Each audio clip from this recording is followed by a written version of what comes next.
Thank you.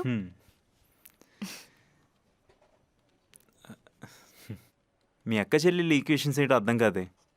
ఒక నిమిషం తిట్టుకుంటారు, ఒక నిమిషం కొట్టుకుంటారు, ఇదిగో మళ్ళీ ఇలా కలిసి ముందుకెళ్తారు. ఏంటో మరి చూడ్డానికి మాత్రం చాలా బాగుంటుంది తెలుసా. ఈక్వేషన్లో ఉండడానికి ఇదే మ్యాథ్స్ బుక్ కాదు, life book. Just pure form of love మాత్రమే ఉంటుంది. అదే ముందుకు తీసుకొని వెళ్తుంది.